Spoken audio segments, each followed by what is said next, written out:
Olá, no ano passado você deve se lembrar que a SUSEP colocou a consulta pública, né, uma minuta, para regular ali o seguro de danos nos contratos de grandes riscos, para trazer uma maior flexibilidade, liberdade na contratação, para que as seguradoras não fossem obrigadas a seguir aquelas condições gerais que estão protocoladas, que estão aprovadas ali pela SUSEP, que ela não precisasse seguir aquela coisa engessada, afinal de contas, se trata de um grande risco, então a empresa que está contratando o seguro tem um maior poder econômico para poder negociar com a seguradora. Ela não é um pobre consumidor indefeso, né, que não sabe o que está fazendo, né? Então não precisaria estar sujeito, né, essa contratação, essa apólice, não precisaria seguir as mesmas regras das apólices comuns, né? Então ela colocou em consulta pública e agora foi publicada essa resolução de como que ficou, afinal de contas, o contrato, né, a flexibilidade, a liberdade econômica ali nos contratos de grandes riscos. Mas antes de falar o que mudou, o que vai facilitar, o que pode prejudicar para o corretor, qual que é a responsabilidade do corretor em relação a isso, se inscreva no canal e clica nesse sininho para ativar as notificações para que você receba outros vídeos como esse, explicando questões do mercado e questões dos seguros de responsabilidade, D&O, Cyber, RC Geral e RC Profissional.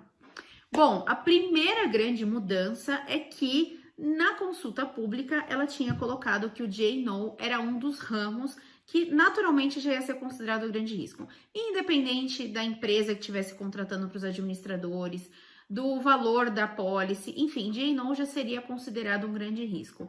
E na resolução foi tirado o seguro D&O. Eu achei isso muito positivo porque a própria SUSEP, quando fez uma circular específica de D&O, falou que o D&O poderia ser contratado pelos próprios administradores, né? Ou seja, pela pessoa física. Atualmente, né, no momento que eu estou gravando esse vídeo, não existe nenhuma seguradora que comercializa o D&O para ser contratado direto pela pessoa física, mas a qualquer momento pode acontecer, né? E aí é complicado falar que qualquer D&O é um grande risco, né? Porque o administrador que está lá contratando sozinho não tem o mesmo poder de negociação que uma grande companhia, né? E mesmo uma empresa pequena que está contratando uma pólice ali de R$1 milhão, 5 milhões de reais, não dá para comparar ela com uma grande companhia. Então, na época, foi uma crítica até que eu comentei com os alunos, né? Quando saiu a minuta, eu falei, olha, o D&O não pode ser considerado grande risco em qualquer situação, né? Isso é bem complicado, porque há casos e casos. Então, ainda bem, a SUSEP tirou o D&O como produto necessariamente de grande risco, independente de qualquer coisa. E o que é grande risco de acordo com a resolução? Quais são os produtos, né, que vão ser considerados grandes riscos? Os ramos ou grupos de ramos de risco de petróleo, risco nomeado e operacional, global de bancos, aeronáuticos, marítimos e nucleares, além de, na hipótese de o segurado ser pessoa jurídica, crédito interno e crédito à exportação ou. Então, o primeiro inciso da resolução, o primeiro inciso, né, desse artigo, fala quais são os produtos, os riscos que necessariamente vão ser grandes riscos. Então, não importa aqui o tamanho da empresa, o tamanho da pólice, essas situações já são naturalmente grandes riscos. Então, a gente falou de petróleo, é grandes risco. Falou de risco nuclear, é grandes riscos.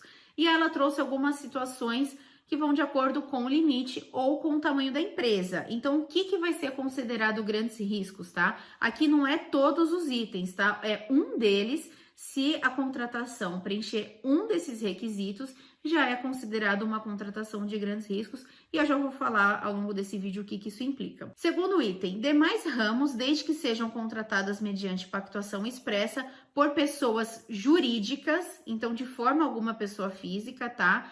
Incluindo tomadores que apresentem no momento da contratação e da renovação pelo menos uma das seguintes características: limite máximo de garantia superior a 15 milhões de reais ou total de ativos superior a 20 milhões de reais ou faturamento bruto anual superior a 57 milhões de reais no exercício imediatamente anterior. Então, vamos começar pela a linha A. Limite de garantia superior a 15 milhões de reais. Cuidado! Todo seguro de dano contratado por uma pessoa jurídica cujo limite seja superior a 15 milhões de reais, já vai se enquadrar como uma contratação de grande risco. Então, um D&O de limite de 15 milhões é uma pólice de grande risco. Um RC profissional de um escritório de advocacia de uma pólice de 20 milhões já é considerado um seguro de grande risco, tá? Então, aqui ele não se apega a qual atividade econômica é do tomador ou qual o risco que está sendo discutido. Um seguro de RC geral, né, de um mercado, que sei lá, está contratando 20 milhões, já vai ser considerado grande risco, tá? A outra situação é sobre o total de ativos. Então, se a empresa tem total de ativos de 27 milhões de reais, se ela contratar 5 milhões de apólice, uma pólice de RC geral de 5 milhões, essa pólice já pode ser enquadrada como uma pólice sujeita a essa resolução, porque a empresa tem um total de ativos superior a 27 milhões. E se a empresa tem um faturamento superior a 57 milhões, aí também não importa, ela pode contratar uma pólice de 10 milhões de reais, que ela já vai se enquadrar como uma pólice de grande risco e vai estar sujeita a essa resolução. Aí aqui no parágrafo 2º, ela trata que no caso de seguro garantia, o contrato também poderá ser classificado como de grandes riscos se o tomador ou segurado pertencer a um grupo econômico que atenda às disposições contidas nas linhas B e C desse inciso, devendo constar na pólice expressa menção ao vínculo existente de forma clara e objetiva. Ou seja, ter um total de ativo de 27 milhões ou faturamento bruto anual de 57 milhões. Aí uma dúvida que surge é, tá, mas também se durante a vigência da pólice, né, ele atingir os 27 milhões de total de ativos ou 57 milhões de faturamento, não tem problema, tá? Porque é no exercício anterior. E com relação ao total de ativos, é no momento da contratação. Então, se ele ultrapassar esse valor durante a vigência, não tem problema. Só que na renovação, aí já vai se aplicar a ele, porque ele atingiu um requisito. Aí, o que significa na prática, né, essa resolução? O artigo 4º traz isso. Os contratos de seguro de danos para cobertura de grandes riscos serão regidos por condições contratuais livremente pactuadas entre segurados e tomadores ou seus representantes e a sociedade seguradora, devendo observar, no mínimo, os seguintes princípios e valores básicos. Então, vai ter liberdade negocial ampla, boa-fé, transparência e objetividade nas informações, tratamento paritário entre as partes contratantes, ou seja, eles vão ser tratados de igual para igual, estimula soluções alternativas de controvérsias, ou seja, vão poder ali colocar cláusula de arbitragem, intervenção estatal, subsidiária e excepcional na formatação dos produtos. Ou seja, vai ter liberdade nas condições contratuais. Então, aqui a ideia da SUSEP é dar liberdade mesmo. Não é falar assim, olha, você tem que ter essas definições, você tem que ter essas cláusulas, você tem que ter no mínimo isso, você tem que garantir no mínimo aquilo, você tem... Não, é liberdade total na negociação.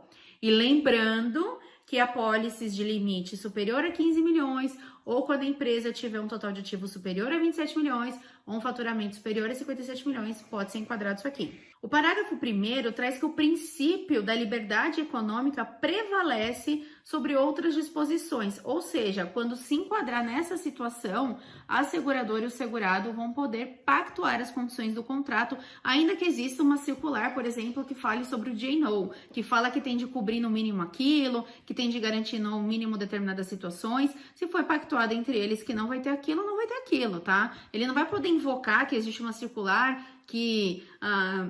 por exemplo, a circular 336, que garante um prazo complementar mínimo, que garante ali a oferta de um prazo suplementar. Não, ele não vai poder invocar isso, tá? O artigo 7º e o artigo 8º eu acho de extrema importância nessa resolução. O 7º diz que as condições contratuais e as notas técnicas atuariais relativas aos contratos de seguro de dano para a cobertura de grandes riscos não estão sujeitos ao registro eletrônico de produto junto à SUSEP, devendo, nos termos da regulamentação específica, ser mantida sob guarda da sociedade seguradora. Ou seja, traduzindo, hoje, para a seguradora comercializar um seguro, como eu estou usando o exemplo do D&O, né? Por exemplo, você vai contratar um seguro com a Chubb. Ela tem de necessariamente aplicar as coberturas e exclusões que estão no produto dela registrado na SUSEP. Ela tem lá, acho que 2 produtos registrados de J&O, então ela vai colocar o número daquele processo SUSEP na sua cotação, ela é obrigada a fazer isso, ela e todas as seguradoras, e na apólice também esse é o número do processo SUSEP. E ela não pode mudar aquelas condições. Ela não pode, não, eu não gostei dessa cobertura de tributário, pensando bem, eu vou escrever outra coisa. Eu quero cobrir para esse cliente, quero cobrir outra coisa. Eu vou mudar o texto aqui no meio das condições gerais. Não, ela não pode fazer isso. Ela tem de seguir exatamente aquele produto que está protocolado. Esse artigo 7º fala o contrário. Nas apólices de grande risco, a seguradora não precisa protocolar previamente uma condição geral para poder comercializar. Ela pode livremente redigir uma condição geral negociando ali com o segurado, e ali vai ser o que está pactuado entre as partes, tá? Então, isso traz uma liberdade maior, porque aí, se é um risco que tinha, por exemplo, dificuldade de aceitação, empresas, por exemplo, que não estão bem financeiramente, né, no caso do J&O, ela vai poder negociar melhor. Ou até num hospital, que também tem muita dificuldade de colocação de risco, né, no RC profissional, de conseguir aceitação, a seguradora vai poder facilmente ali negociar as condições que ela pode cobrir, né, para aquele hospital. Não precisa ficar sujeita ao produto que ela tem registrado, que ela vende para todas as clínicas, para todos os hospitais, e aquele hospital que tem um perfil um pouquinho diferente, que tem um risco maior, antes ela tinha que deixar de aceitar aquele risco, porque não posso oferecer essas coberturas para esse hospital. Mas agora ela vai ter liberdade para falar assim, não, para você, olha, eu consigo assumir o risco com essas condições. Então, isso traz um benefício para o segurado, porque essa liberdade faz com que possa cair o prêmio, possa cair a franquia, ele pode restringir as coberturas dele para pagar um prêmio menor, para ter uma franquia menor, ele pode, inclusive, como eu acabei de falar, conseguir aceitação para riscos que ele não conseguia, né? Mas, como já diziam nossas mães, né? Toda liberdade traz responsabilidade. Por quê? A partir do momento que eu não tenho uma coisa engessada, eu vou precisar analisar muito bem o contrato. E aqui que entra a importância do papel do corretor na figura de consultor de risco. Porque não tem mais como assim, eu já sei que o produto da Zurich é assim, o produto da Chubb é assado, da IG é daquele jeito. Não, peraí, para esse caso, como que ela tá aplicando? E aí você tá se perguntando, Tabata, meu Deus do céu, como que eu vou saber na prática se a seguradora tá usando a apólice dela padrão, né, as condições gerais protocoladas na SUSEP, ou se ela tá usando uma nova? Bom, aqui tá falando que ela vai precisar negociar com você, né? Então, se ela propor uma condição geral diferente da que foi protocolada na SUSEP, ela vai te oferecer essas condições gerais, ela vai te mandar esse documento, né, para você juntamente com o segurado analisar. Se ela não te mandar e na cotação dela ela continuar fazendo referência ao produto SUSEP dela, então ela tá usando aquele produto, ela usou aquele número. Ela tem flexibilidade para fazer um contrato diferente do que tá lá, quando atender esses requisitos, né? Lembrando, acima de 15 milhões de limite da pólice, ou 27 milhões de total de ativos, ou 57 milhões de faturamento no último exercício, ela tem a faculdade, ela tem a liberdade de negociar algo específico contigo, mas não significa que ela é obrigada e que ela vai fazer isso na prática. Porque lembrando que isso demanda um trabalho operacional, e principalmente aqueles casos que as seguradoras cotam por meio de portal, ela não vai ficar mexendo nas condições, ela vai deixar ali uma condição já pré-determinada, né, que é o produto que ela tem protocolado, e ok, vida que segue, então ela não vai ficar mudando no caso a caso. Nos riscos maiores, aí sim, ou de repente um risco que ela não teria aceitação, ou como eu falei, um hospital, enfim, mas você vai ser avisado, é claro que você precisa observar, né, não é aquela coisa mais, veio a cotação prêmio, não, mas peraí, deixa eu ver se veio mais algum anexo aqui, se veio algumas cláusulas diferentes, né, você vai precisar ficar mais atento. O artigo 8º, como eu falei, eu achei também muito bom para o mercado, porque fala que as condições contratuais poderão prever coberturas relativas a diferentes ramos de seguros de danos, observada a regulamentação contábil vigente. O que é essa regulamentação contábil vigente? A seguradora precisa contabilizar o prêmio e o sinistro dos ramos de acordo com o ramo. Então, se ela vai numa única apólice, cobrir ambiental, J&O, cyber, RC geral, RC profissional, ela pode fazer de acordo com a resolução, ela pode fazer isso, só que ela vai ter de contabilizar bonitinho, ó, esse prêmio é de ambiental, esse prêmio é de J&O, esse prêmio é de cyber, esse prêmio é de, sei lá, empresarial, enfim. Ela vai ter de contabilizar. Mas isso eu achei uma das melhores coisas da resolução, porque num risco que existe uma linha tênue entre os produtos, pode estar tudo numa pólice só. Então, por exemplo, num hospital você pode cobrir D&O, RC geral e RC profissional numa única pólice. Então não vai ter aquela discussão de, peraí, isso daqui seria um caso de D&O ou um caso de RC profissional? Esse suicídio seria um caso de RC geral ou RC profissional?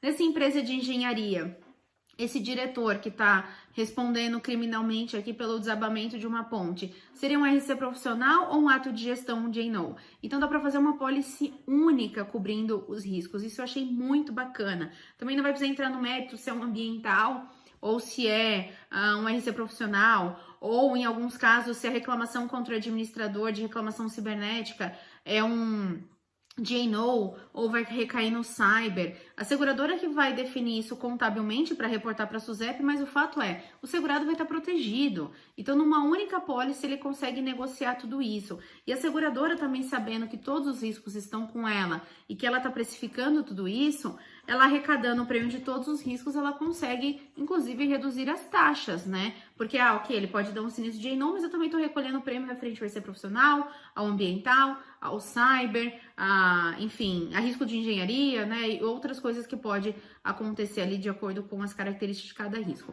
Então, assim, essa resolução, em linhas gerais, aliás, ela é muito positiva para o mercado, porque traz maior liberdade traz maior possibilidade de crescimento econômico. Mas, como eu falei, né, toda liberdade traz responsabilidade. Você perde aquela tutela que você tinha de que, olha, no mínimo a seguradora vai ter que cobrir isso, no mínimo a seguradora vai ter que seguir isso, ela vai ter que seguir essas condições gerais. Então, se você decorou as condições gerais, você tá tranquilo, você já sabe como negociar com ela, você já sabe quais são as vantagens e desvantagens dela. Agora não é bem assim. Agora o jogo ficou pra gente grande, né? Além de grandes riscos, né? Ficou pra gente grande. E esse grande risco não é um grande risco, né? Não precisa ser uma Vale do Rio Doce, uma Nestlé, né? Uma siderúrgica, enfim, uma empresa enorme. Não, basta que a empresa tenha um total de ativos de 27 milhões, que não é uma empresa gigante,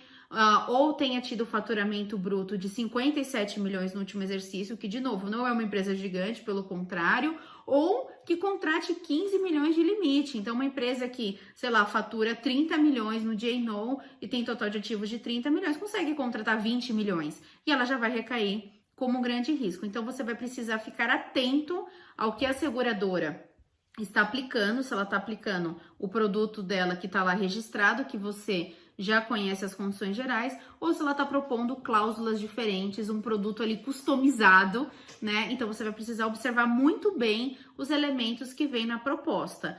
Vai ficar mais trabalhoso, mas é aquilo, né? Tudo que você precisa empenhar o seu trabalho, você consegue mostrar para o segurado a importância da sua consultoria, não é algo automatizado. E como eu falei, né? Agora virou um jogo de gente grande, não dá para qualquer um trabalhar com essas apólices de grande risco. E grande risco vai ser agora, independente do ramo, né? Atingiu esses requisitos, já é uma apólice de grande risco. Então, mais um motivo para você se especializar e parar de vender prêmio e franquia. Agora você vai precisar vender as diferenças de proteção, negociar ali, mostrar para o segurado a importância que é o seu papel de consultor de risco. Você vai precisar entender o risco dele para verificar quais são as propostas, os contratos que melhor atendem à necessidade dele.